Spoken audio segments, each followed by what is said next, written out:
Well, good afternoon. I'm so happy to see such a great audience. My name is Roxanne Nielsen, and I am the Managing Director of the Minority Business Development Agency Manhattan Center. And my team today includes Dr. Shang Zhu, who's our co-director and strategic advisor, and Ethan Penha, who's our program associate.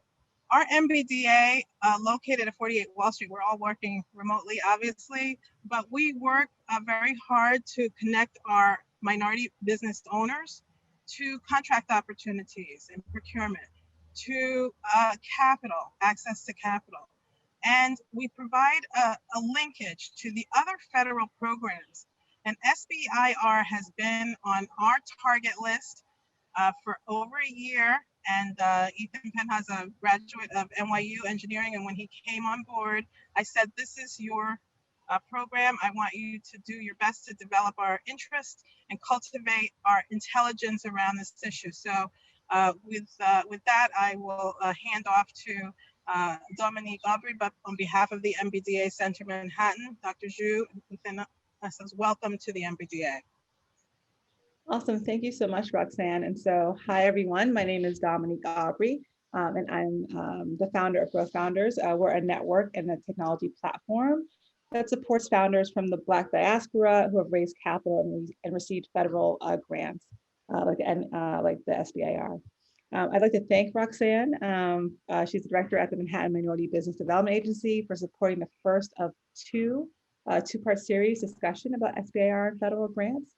And I also want to just give a shout out to Angelina Edwards. As an outreach partner, she is the professionals chair for Region 1 of the National Society of Black Engineers, a nonprofit that supports Black engineers across the US and globally. And so thank you so much. And also thank you to everyone who filled out the survey. This has allowed us to really focus this conversation, provide a lot of value to all of you. And so if you haven't filled out the survey yet, please do. We're continually growing the number of respondents as this helps us really help you providing information and education that you may need. So thanks so much. So a little bit of just details. So this webinar will be in two parts. The first will be talk about broader trends in the ecosystem related to SBIR and federal grants, and challenges related to that. And the second half will open up to a Q&A. And so you have a lot of time to ask the panelists a variety of questions, and we'll be as transparent and open as we can in helping you think through your approach to SBIR. So let's start by welcoming our panelists. And because I really want to get into the meat of it, I'm going to do a quick rundown and each of you guys just say hey when I say your name, and we can jump in here. And so the first is Grant Warner. He leads Howard University and Hampton University's I-Core site, which focuses on commercializing university research from HBCUs in the DMV area.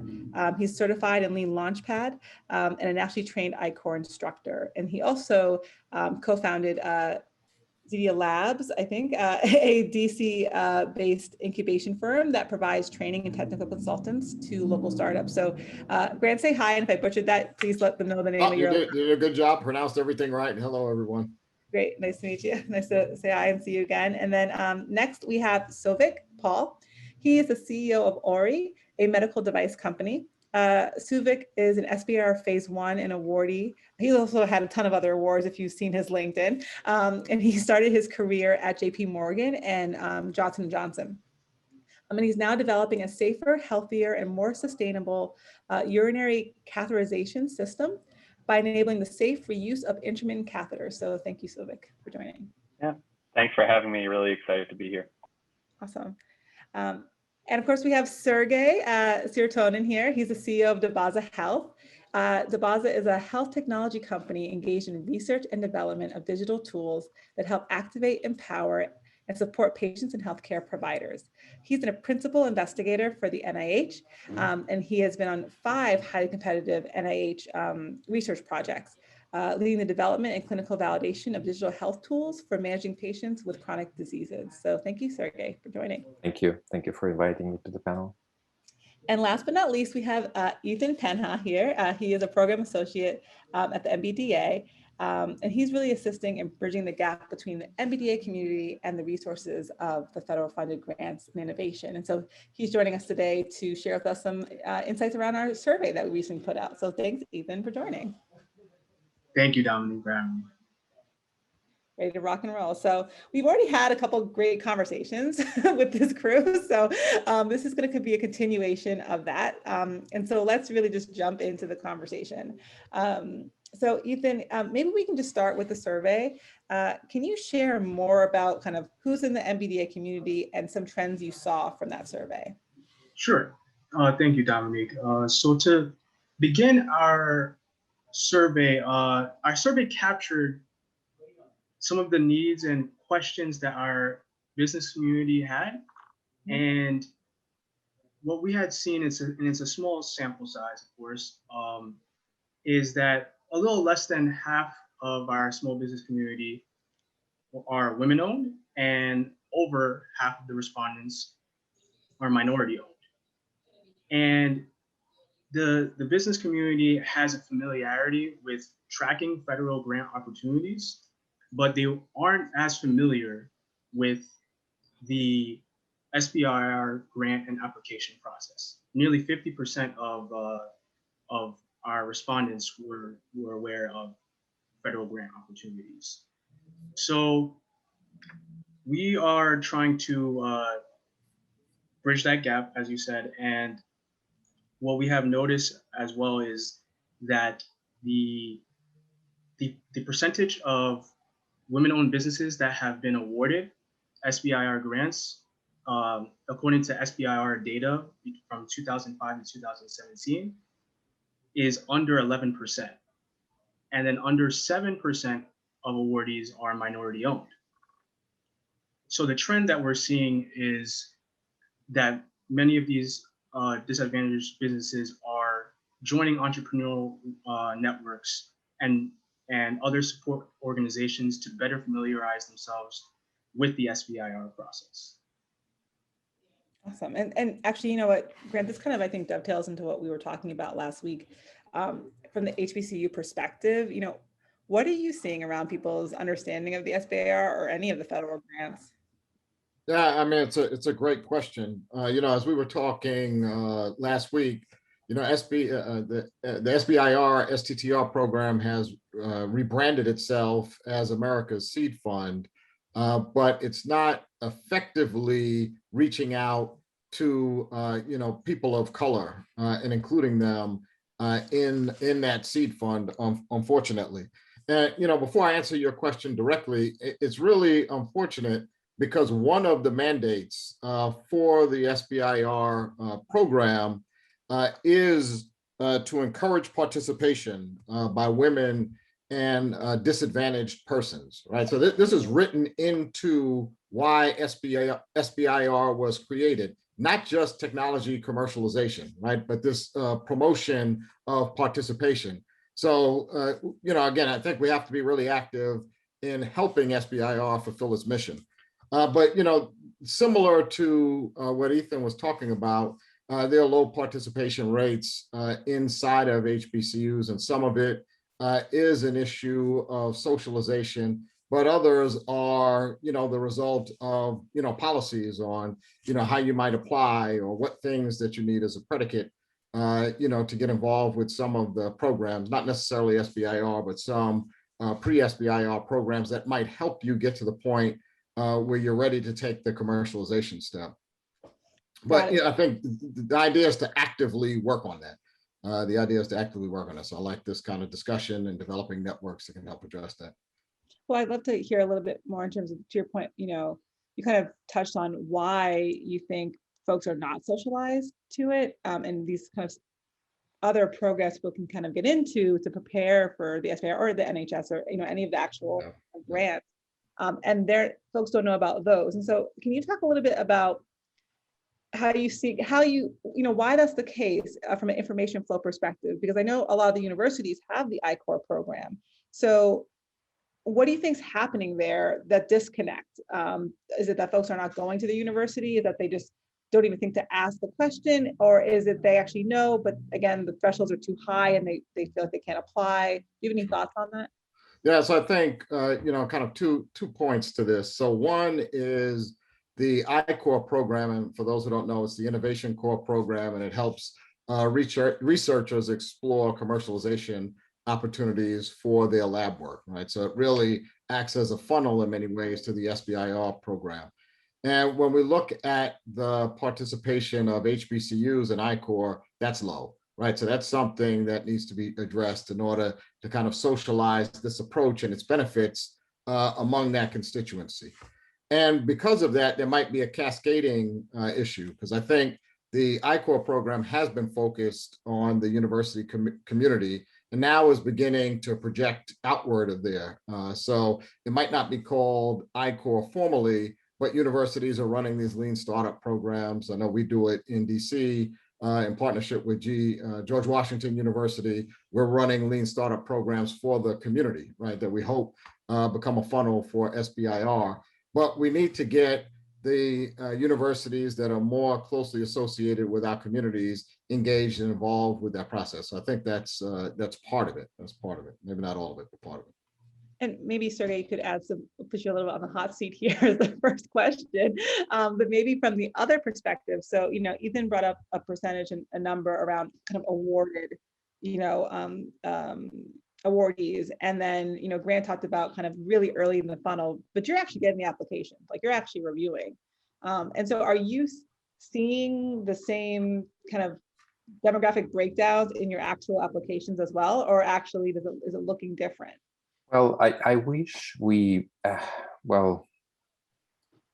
should be very careful about what I wish, because when we review the application, we don't really have information about who is submitting the application, because from our perspective, we are reviewing and focusing on a scientific merit of the application. So for us, there is no really difference. You may read the name and maybe make some inferences, but that is not, we are advised against.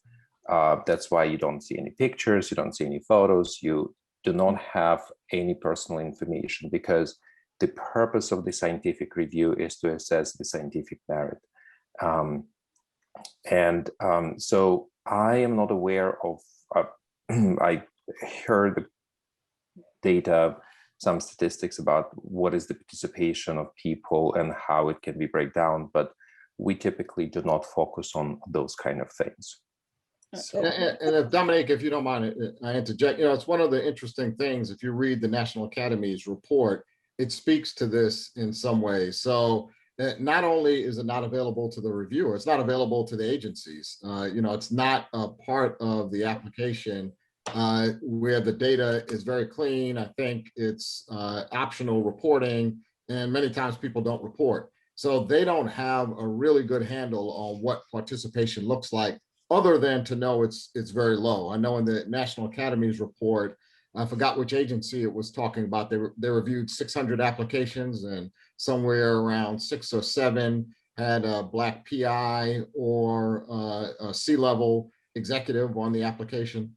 But that was them kind of digging through the data. The agencies, by and large, don't collect this data very well. And people probably don't want to share it either. I mean, to your point of their assumptions about what the bias will create, right? So they rather just keep it as limited as possible. But then even so, they get further along, and the reality is that the reviewers don't even know, in a lot of ways, their name. And so it's not even the level of bias that's even kind of available to be created, doesn't even really exist. You're absolutely right. So I think that what NIH Review Board is trying to do is to really eliminate any kind of biases that would be based on gender or race or any other parameters, but not the scientific rigor of the application. And that's why we must be blind for these things. But at the same time, I do understand that without having this information in the other kind of on the other level, we cannot really see where we need to work for and what type of help we may need to provide. And then actually I want to make a note here. So some folks are putting in the chat, and so feel free to share, what you're building, and if you've applied and received an SBIR or didn't receive one. I know right now, Nurse saying he did not. As it happens to a lot of people, no worries. And actually, kind of before we get into that conversation, I'd love to just get a second with Sylvia to ask a question around how you learned about the SBIR to begin with. Like, was it through your university? Was it just through your network? Like, how did you come to understand to apply for it, or the I-Corps that you were part of and all of that? Yeah, so our understanding of the SBIR program was in fits and starts. The innovation that we're developing and commercializing was something that I had developed personally in grad school and wasn't necessarily associated with an institution or a university or anything like that. Instead, the way that we found out was, we were participating in different accelerator programs, looking for investment as an early stage medical device company. And the first thing any investor will ask is, have you applied for SBIR grants? Have you received SBIR grants? And our first application, I think, was in early 2019. And we basically went through 2 or 3 cycles of applying before we were successful, and ultimately we ended up getting 2 SBIR grants, but there was a lot of failure and a lot of trial by fire along the way. Yeah, I think, and the question is, can people, over time, the journey of the entrepreneur, like, afford the failure, right? Like, how long, what is their run rate to be able to manage and support that? Now, given the fact that we kind of learned some really new information today about the fact that the bias is trying to be removed from the process and people are still struggling, I want to talk a little bit about this idea about kind of competing with yourself. So one thing that we kind of learned was that, generically speaking, it's kind of an unlimited pool of capital that's deployed for the SBIR or any of these other grants. There's not really too much of a really fixed kind of shelf. And so you're not necessarily competing with other people for the grant. You're really just trying to write the best grant possible. And one thing that I think, Sergey, you talked about was just the narrative nature and the business nature of the grant, and that because it's scientific, people kind of maybe overly lean almost on the scientific information, but not on the business information, and wanted to get more understanding of that.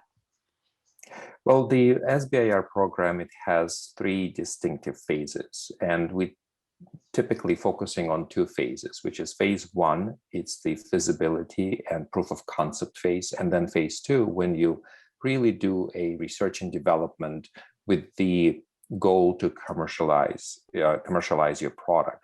And then phase 3 is typically when you have partners that you can take your product and commercialize it. And I believe that NIH have certain programs that they even start supporting the phase 3. But I would really focus on phase 1, where you try to assess feasibility of your idea, of your concept, and show that you have a proposal, you have a product that has a potential. So that's the most important part in phase 1.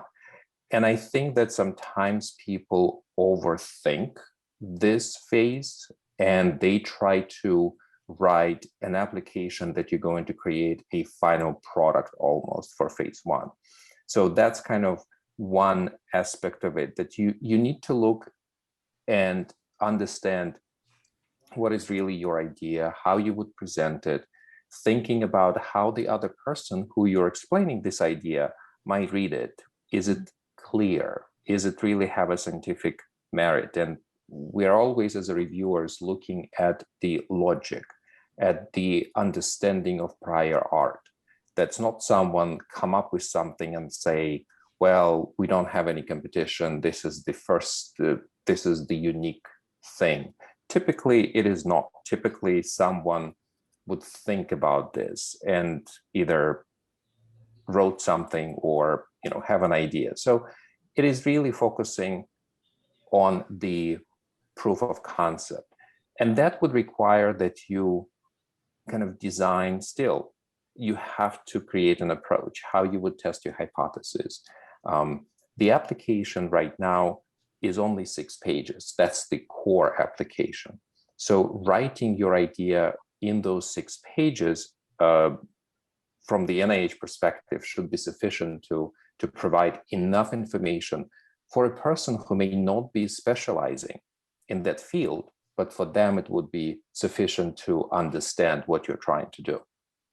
So I think that that's kind of the first thing. And then the phase two, as I mentioned, it's a research and development. It's when the proof of concept is established and you have preliminary data, whether it's a human trials or whether it's you use some human subjects to test your hypothesis, then you can go to the next level and start building the product. That's where the commercialization is really important. So as I said, the phase one, you may not need prior, what we call the prior data. You may not need commercialization plan. You just need to understandably describe what is your potential, what is potential for the market, what may be potential for the kind of social aspect of it. But as I said, it's really focusing on proof of concept. And maybe Grant and Suvik, so from the I-Core or even the Lean Launchpad perspective, do you think those programs prepared you? And you have one participant here, and you have one instructor here, so different perspective. You know, so was it worth it, Suvik and Grant? Where do you feel I'll let Suvik go first, and then I'll clean it up. So sure thing. And I just put something in the comments about this as well.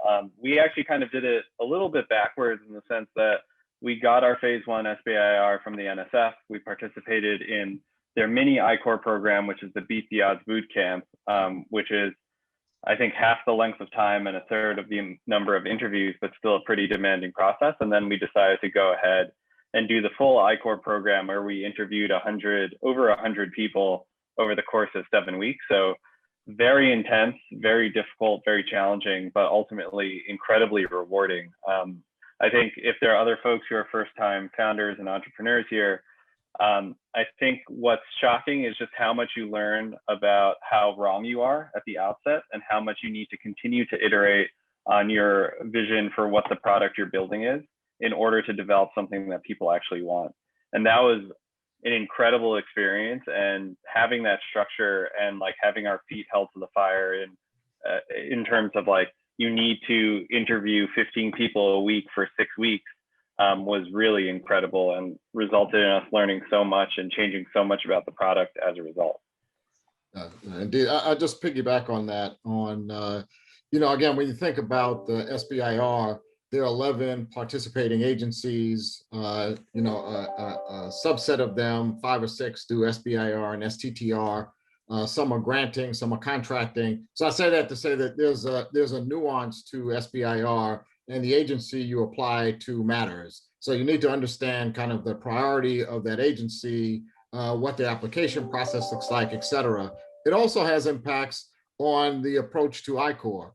So much like the process that Suvik went through, if you are an NIH SBIR phase 1 awardee, you're going to go through I-Core after you get the SBIR award. DOE also has an SBIR specific I-Core program. They also have one inside of DOE before someone gets an SBIR.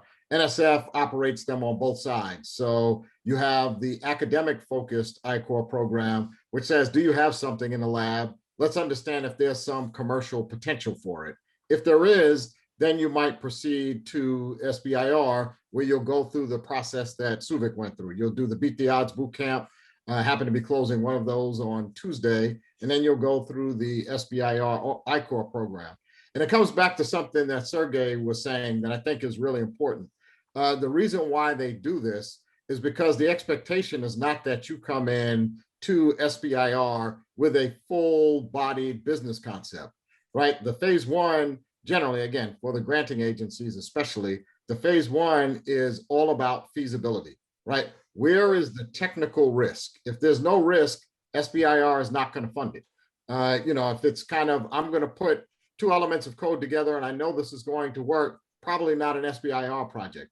If there is something where you're stretching the technology, right? There's some technology innovation. There's some risk of failure. That's the thing that the SBIR program is really interested in, but they're not interested in the bench science, right? They're interested in what's the application. And that's where the value of something like I-Core is. So you can make sure that it has commercialization potential as you go through the process, right? No commercialization potential, no need for phase 2, right? Because it's all about commercialization. No, that's spot on. That's actually super helpful. I think context for folks who are basically overwhelmed by the process of even applying. I think we get a lot of feedback that it's just like, is it worth it? Is it worth the time? I wanted to just talk a little bit about kind of one more thing about the kind of academic kind of pathway here. And, you know, maybe Ethan, you can share a little bit from the survey around, you know, how many folks, you know, are part of university networks building this thing, building things, and how many kind of are not? And, you know, if they're not, you know, what do they do? Sure. So our findings showed that only 2 of our respondents had existing relationships with the university. Hmm. Now, for our business community, that can mean that they don't have the contacts or have developed a relationship to receive the kind of support from a university or academic research institution for the SBIR application. And with that being said, the alternatives that exist is the federal funding research labs and the accelerators to help provide the lab space and the personnel to better position themselves for the SBIR application. The federal funding labs, many of those federal funding labs are sponsored by the agencies that solicit the SBIR application. And we would, as the MBDA Center, could help develop and introduce our business members to a local federally funded lab so that they can get another side of support for the SBIR application. And you know, I never even knew about these federally funded labs that sat outside the university. I feel like that's like the secret of the day that like no one talks about. I mean, you know, there's so much, I don't say kind of richness in the process, but it's really robust. And the ecosystem is actually quite robust once you kind of tap into it. But the issue is tapping into it. And one of the things that all of you have said, you know, Sergey, Suvik, and Grant have been talking about this relationship with your PM, or just kind of the program officer or the program manager of the grant. And so how do people get connected to those people if they're not in these ecosystems? And even if they are, does that make it easier, or does it actually not make it easier? So I'd actually like to kind of jump in for a second here. So one of our collaborators on our NSF grant is like a leading researcher in catheter-associated urinary tract infections. And we were very much in the same position where that Ethan described, where, you know, we were doing a lot of our initial research, like at the Harlem Biospace in Harlem, New York, obviously, which is a great facility. The issue was that I was the person doing the research. I haven't stepped foot in a lab since, you know, high school. So I had to like really like hack together this research protocol. So I think we were definitely, you know, that type of company that didn't really have a huge network in the research space.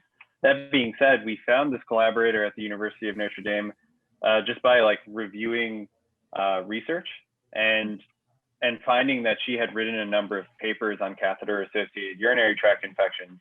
We literally like sent her an email just being like, we would love to partner with you. Here are like 3 different ways that we could partner, including like working together on this grant. And, you know, I think a lot of researchers out there, they're devoting their entire lives to studying a specific thing. And it's very similar to like when you're applying for an SBIR grant, make sure you're doing that with specificity in mind, keeping in mind like how good of a fit you are. You want to embrace that same approach when you're reaching out to researchers, because, you know, if they've devoted their entire life to thinking about a specific subject matter, they're almost always very interested in talking to people who can help them or who can introduce them to new aspects to that problem, whatever that space is. And that being said, I really wish I'd known about the other opportunities out there so that we weren't just relying on cold emails to get in touch with people.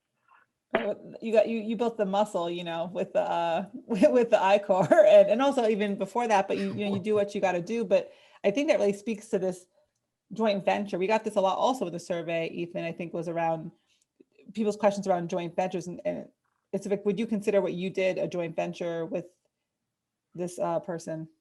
Well, technically it was a sub-award for us. And that's also like kind of a confusing like delineation in the SBIR grants, like what's a sub-award versus like what's like a paid consultant.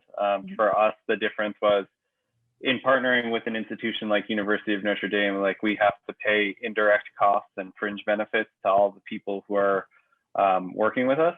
And if that sounds, like a foreign language right now, don't worry. Like that's exactly where I started as well. And I still, I'm kind of like iffy on it. But basically, like if a university comes to you and they're like, well, here's how much the work would cost, plus we're adding another 50% on because of our indirect rate, then they're probably a sub-award versus like a true partner. Just to piggyback on that, I think, obviously Suvik learned this through experience. So, really valuable to share with everyone there. Again, being specific about your project goals, really important because your team has to match the project. So in the evaluation, people are going to look at the team and understand, is there the capability to finish this, right? To achieve the technical goal. So, partnering with a university in and of itself probably doesn't get you any closer to winning an SBIR award. Partnering, with someone who can share capability with you, right? Whether that's technical capability, whether that's lab, et cetera, that will get you closer to winning an SBIR award because that's what people are looking for. So I think that's really important. Certainly to Suvik's point, universities have faculty who are looking, for their skills to be relevant. Like I've worked in this area, I'd love to help people. They're not going to do it for free, right? They're going to do it in exchange for something, but there are people there who can do that. But if you talk to your program director, coming back to the question you asked, if you're interested in SBIR, go talk to them, right? This is someone who is paid to talk to people who are going to apply to the program. So you should talk to them. And if you talk to them, they will give you guidance. We get people who come back to Howard University all the time. I talk to somebody at SBIR. They kind of like what I'm doing. The program manager likes what I'm doing, but they think I need to partner around XYZ thing. And now there's an opportunity to explore a partnership, but you have to reach out, right? You have to have some of the initiative that Suvik had, maybe not as much because you don't have to do all the cold calling, but you do need to at least do the cold calling to the program director, program manager, program officer, kind of whichever agency you're reaching out to. Yeah. And I want to just add that I solely agree with the grant because program officers, they want people to reach out to them before they submitting applications. And it's important not only for planning purposes, but also to really offer the guidance that they are there to offer. And they are typically PhDs. They typically understand the field. They understand the portfolio. And they can provide even names or institutions where you can partner with somebody or where you can work with somebody. And we actually had, when we were applying for grants, we had this exactly the situation. We just call in and start discussing things, and they're open for that. It is important to have at least a one-pager or maybe pager and a half that you can send before you discussing things with the program officer, because everyone is busy and they want to kind of offer their time very specifically to help you with connect people.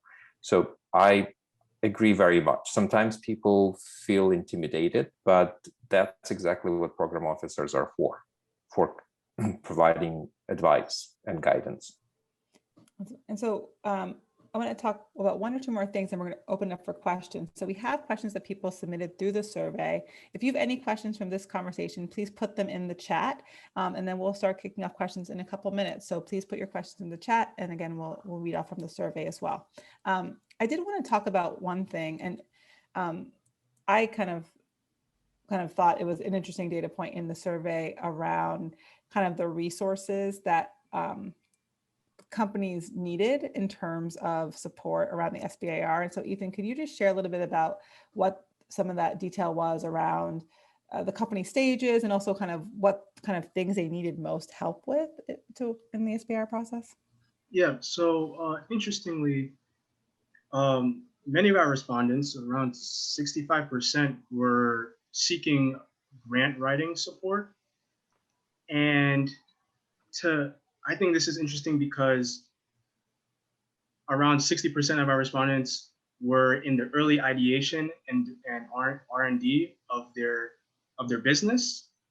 And when going back to talking about developing the business areas, and developing the financial model and growth strategy, I think perhaps it's more important to address those areas, as Sergey and Grant have mentioned earlier, to address those business concepts before the grant writing application. Yeah, I don't know, Sergey, Grant, and even maybe Suvik, what are your thoughts on that? Because I think it's interesting that people focus on the grant writing, but a lot of things you guys have been talking about today in this call have been around like kind of foundational business building, right? And so people are thinking, well, I just need help with the grants. I don't know how to write grants.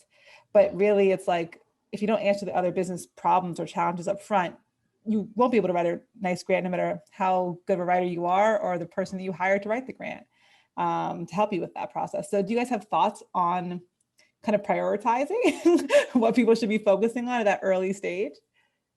Yeah, I'll go back to something Sergey said, which is to write the white paper first.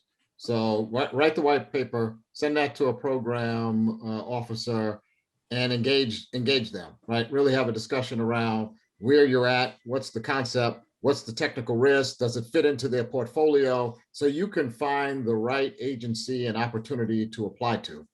So that's all happens before the grant writing, right? So I think that's really where you want to spend your initial energy. And after you get kind of the go ahead, more or less, and that doesn't mean you're going to be funded, but it means, hey, you're kind of on the right track.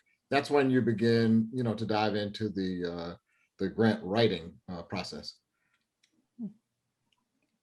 Suvik, so anything to add? I'm going to jump into Q&As in a minute. Yeah, I think this question like kind of points to like the fundamental struggle of being an entrepreneur and like trying to start something completely new. It's like everything needs to kind of happen simultaneously all together at once.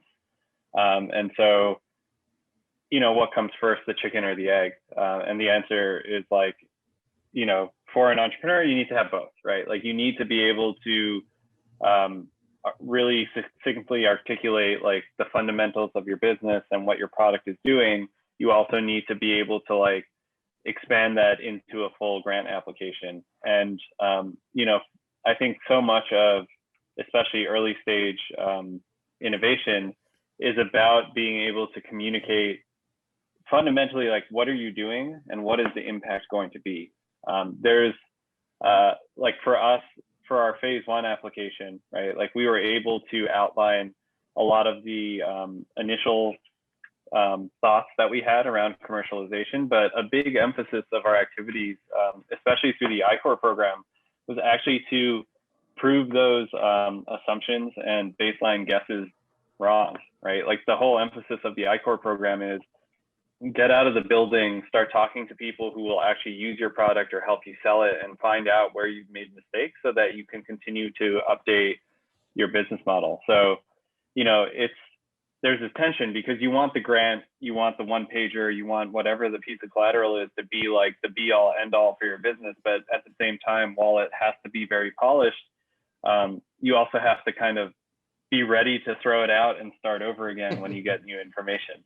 And that's the hard part, We're not in a speakeasy, but I wanted to be like, you know, because it's like so the truth of the journey. I mean, you just spoke, I think, very clearly, simply to the entrepreneurial journey at the early stage, and that ability to, even if it's not a full pivot, but that iterative process, and really how painful it can be if you're not prepared to have to throw it out, right? And start over and keep on working it.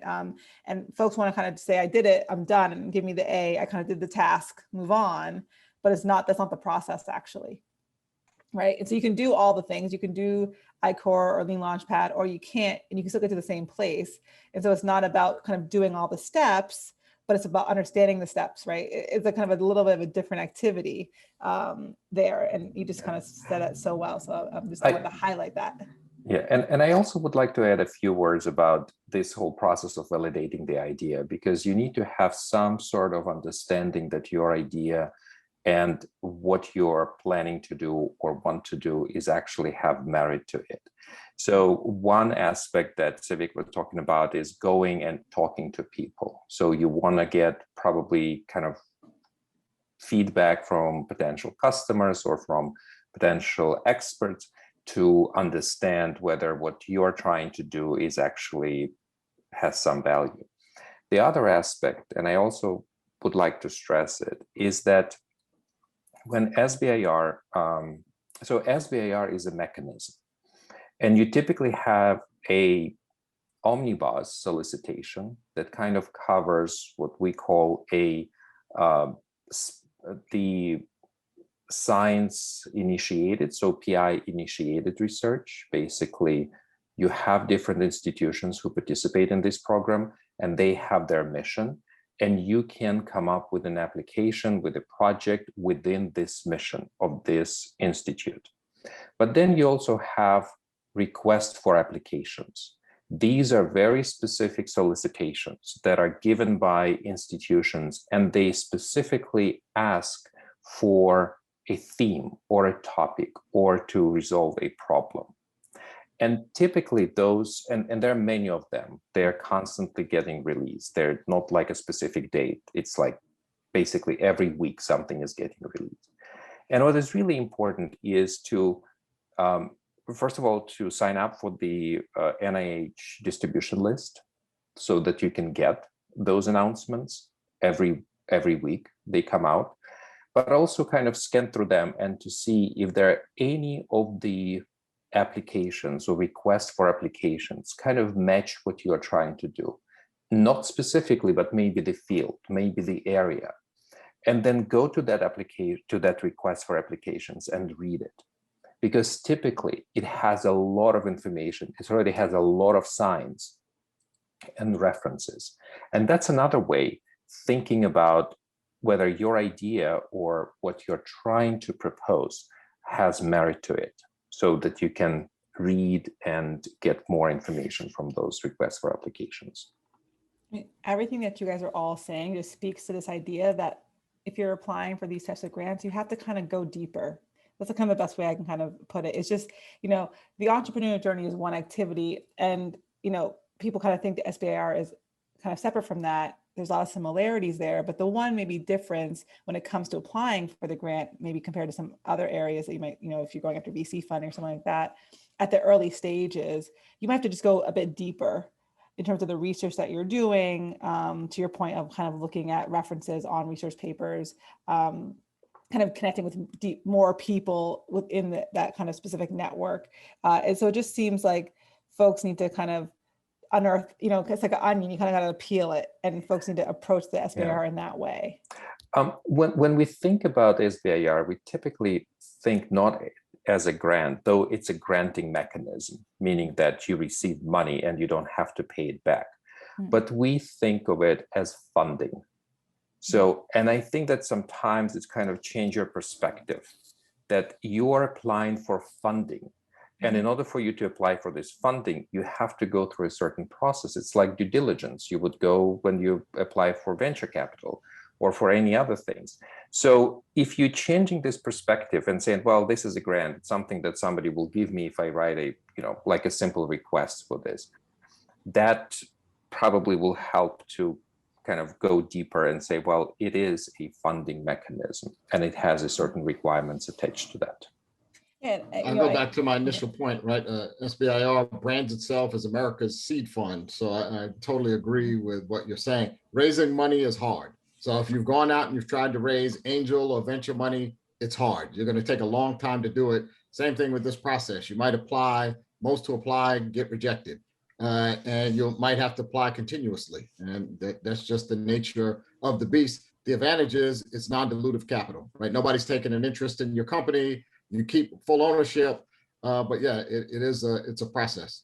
Yeah, I'd like to highlight this change of perspectives. That's so important. And I think that's also speak to the earlier question that our participant Robert was asking, and then which is so representative of so many of our members about there are so many people feeling intimidated by the entire process and asking if it's really worth to take the time to invest in it. But if you shift the perspective and thinking about it, it's you know, if you think about the history, like every breakthrough scientific experiments involve millions of experimentations and failures. And so leveraging all those, the feedback loops and treating it as a way of getting, even if it's on appearance, it seems like you failed in the first attempt, there's might be, you successfully actually find out what doesn't work. And so never, to Dominique's point, never expect the process to be a linear process. It might be 2 steps forward and 1 step backward. You just have to expect the setbacks and plan and actually schedule the setbacks in your planning. Maybe it could also help you be emotionally prepared for that. And we actually have seen our one member of our MBDA center, they actually, to Sergey's point, is just keep pitching and engaged through this, and Grant's point about continuous process. They actually didn't apply for a specific SBIR grant, but then because they're involved in the process for so long, and then other reviewers and program officers have seen their proposals, and then they invited them specifically to participate in another opportunity. So so sometimes maybe the opportunities would be, you know, hiding somewhere. You may not really like widely publicized, but then just getting involved in the community will really lead to more opportunities. Yeah, I think that's spot on. And I want to open up to Q&A for a couple for folks, but everything everyone said, 100%, and Dr. you just kind of solidified that so nicely. So thank you for doing that in terms of, because I think what just happened there was a really valuable, I think, mental model shift around how we think about SBIRs, because it does sound, you know, like grants and different things, and you put it into the funding and the startup ecosystem conversation, it starts to look a lot more similar from an approach perspective, because, you know, the work you have to do to prepare for a VC deck, you know, the due diligence you have to do, the financial modeling you have to do, the market research you have to do, the kind of early validation and traction you have to have, all those different things, even if you're doing an angel round, pre-seed, whatever, but they kind of start to model each other, not just in the, even though it's not a pitch deck, a lot of the same things are in there. And at the end of it, it still takes 8 months to a year. So the timelines are actually quite similar in reality. So that, I think, is, people can put their kind of funding hat on versus separating out the grant versus the non-granting. And I think that would probably serve them. So that's super helpful. I wanted to go through 1 or 2 questions, because we've been asking questions and kind of seeing things in the chat and kind of commenting on them. We did get some specific questions I wanted to make sure we answered. So one question was, how do you deal with differing feedback from reviewers? And so what do you do when you get kind of different levels of feedback or different types of feedback that maybe even could be opposing from reviewers when you're applying for a grant? Everyone has an opinion. Everyone has an opinion. At the end of the day, you have to evaluate you know, kind of the validity of that opinion and how much work will it take to make the adjustments they suggest. You know, but again, for each of the agencies, each time you send it in, you probably get a very different panel. So again, you have to kind of make some assessment about the validity of the comment and figure out what you're going to do next, but you might not get the same person. From my personal experience and kind of being in the room many times with people who review applications. The best applications that are reviewed very highly and very positively are those that tells a good story. They're very tight. They are focusing on very specific issues. Everything is intertwined, and there is no, as we call it, space for poking around. So that's why I'm saying that applications, when you write a phase one, just be very specific. It's 6 pages where you have to describe your significance of the project, the team, the innovation aspect of it, the methodology that you're going to be using, the budgeting requirements, but it's kind of you putting everything together, and you leave very little holes basically for the reviewer to poke. You know that there's 3 reviewers on each application. There is a primary reviewer that's supposed to provide in-depth analysis, and then there is a secondary and tertiary reviewers. Sometimes you can see that the weaknesses and strength that reviewers highlight are opposite. One reviewer can be extremely hyperactive or extremely positive about the application, and another reviewer can be quite negative. But it's really, in reality, it only takes maybe 1 or 2 issues that reviewers can look at and could not find a satisfactory explanation or clarity, and that may become that issue that the reviewer is going to be focusing on. So as I said, it's a simplicity and telling the story in the application for the phase one. And then there are also some other aspects, like, for example, using human subjects. If this is not described, or not paying attention to using, for example, women or children in the research, or the applicant may say, well, we have this interesting product, but we are not going to be testing it, though the actual approach may require testing. So those are the different things, or the technical things, as we call them. They also need to be reviewed, and people need to be very careful. So one thing that I remember my mentors gave me, and I'm trying to give other people, read very carefully the requirements. And actually the rubric, the actual matrix, how we review the applications, it is open, it is available. So people can see what questions we are looking to answer when we are reading the application. So I think that's why it's extremely important to read it carefully. That's helpful. And this is kind of a, it might honestly feel like a kind of a simple throwaway question, but actually this is a very common question we get, which is like, should I even apply for it? What kind of company should apply for SBIR? And with the NHS and NIH and all the other grants, like we got one question, I'm a food company. Does that matter? Can I still apply? How would I know if I could? What are your thoughts on that? Well, I think it does require you to look at each of the agencies and their solicitation. I think Sergey pointed out there are some are granting agencies, some are contracting agencies. So granting agencies allow kind of your own suggestions as to what it is they should fund, but it has to be within their portfolio, right? So even if I go to NSF, if I go to different program directors, they have different focus, right? Some are looking at material systems, some are looking at software. I can't supply, I can't provide my software to the material systems person. That doesn't fit in their portfolio.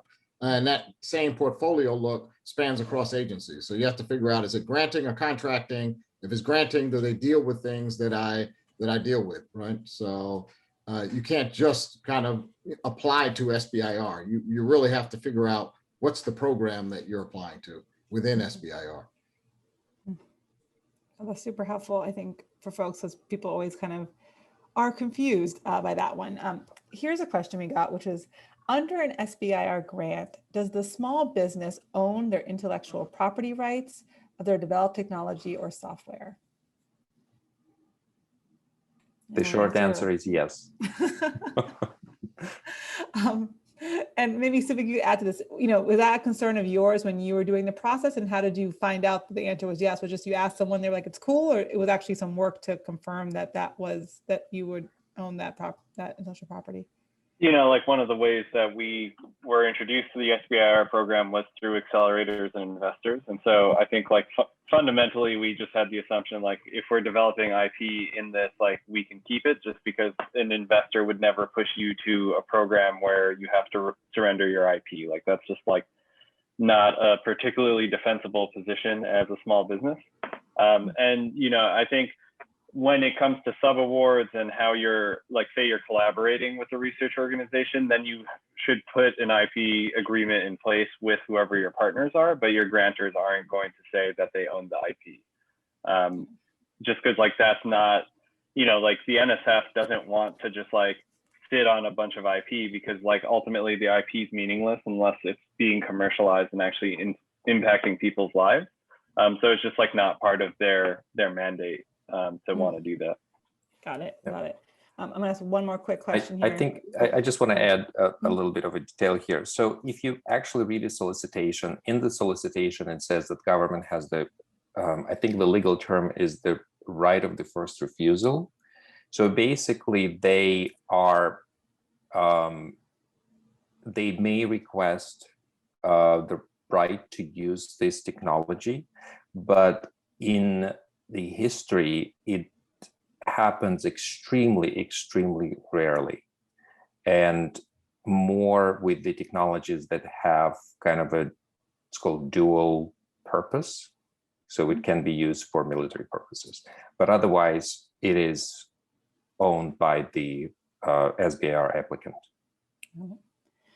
So I'm going to read this question. I think actually for this person, I'm just reading it out loud so they know that we saw it, and the MBDA will probably follow up with you directly. But how does one apply to SBIR as a federal employee? Are there advantages to working with federal credit unions to obtain loans?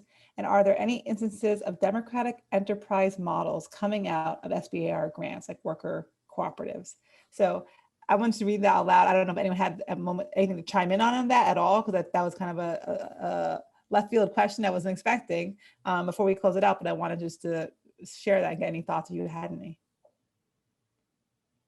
It's okay if you don't, because it was a kind of a surprising question. So MBDA will follow up with you on that question. And last rapid fire for the three, common mistakes or pitfalls or one piece of advice you'd give people when applying to the SBIR. Sergey, you want to start? Find the agency and the program, write the white paper. Done. Understood.